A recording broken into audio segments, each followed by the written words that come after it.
Kuri uyu wa mbere igenekerezo rya 13 Rusama umwaka w'ibihumbi 2024 mu mugambwe CNDD-FDD muri komine yagutse ya Cibitoke hatunganijwe igikorwa cyo kugendera imitumba igize zone Cibitoke yo muri komine yagutse ya Cibitoke. Ico gikorwa kikaba cabereye umunsi umwe mu mwanya umwe, hakaba harungitswe intumwa zitandukanye zo mu buserukizi bukuru bw'umugambwe CNDD-FDD muri komine yagutse ya Cibitoke mu ntumbero yo kwirebera uko abagumyabanga bo ku mitumba ya Karurama, Cibitoke, Kagazi na Rusiga uko yifashe, ndetse no kureba ibibazo vyoba biri kuri iyo mitumba hamwe no kubatekerera impanuro zitandukanye bivanye nuko umutumba wose wifashe. Ewe itwe cy'ukwaruka nta utokumviriza. Umutumba wa mbere twashitseko n'umutumba Karurama.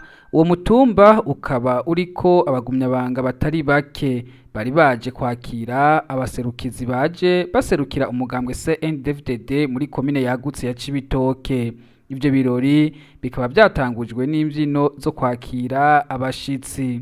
Ahandi twishikiye ni ku mutumba wa Cibitoke kwibarabara ry'indwi aho beshi bita ku Mushishi. Aho naho abagumyabanga bari basidukanye n'iyonka kuza kwakira intumwa zarungitswe n'ubuserukizi bw'umugambwe CNDD-FDD muri komine yagutse ya Cibitoke. Naho nyene izo ntumwa zari zaje zibatekereye impanuro ndetse no kureba uko umugambwe CNDD-FDD ku mutumba wa Cibitoke uko wifashe.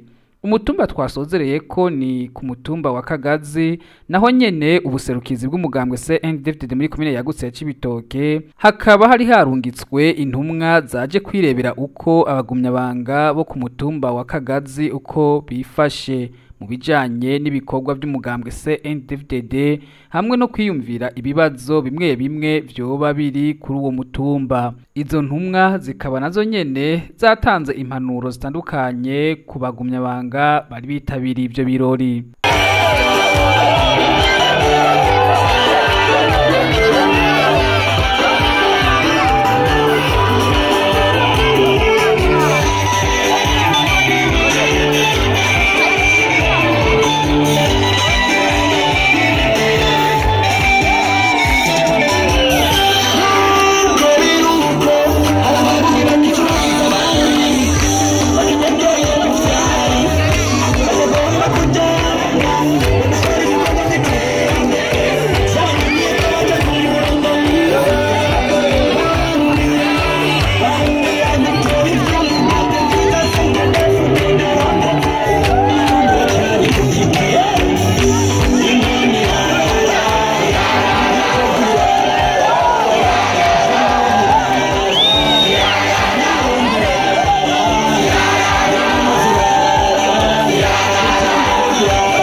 Twamenyesha ko ibyo bikorwa no ku mutumba wa Rusiga vyabereyeyo, naho nyene hakaba harungitswe intumwa zarungitswe n'ubuserukizi bw'umugambwe CNDD-FDD muri komine yagutse ya Cibitoke. Ibyo bikorwa bikaba bizobandanya no mu yandi mazone agize ikomine yagutse ya Cibitoke. Wavreb ijwi ryo gwaruka FM.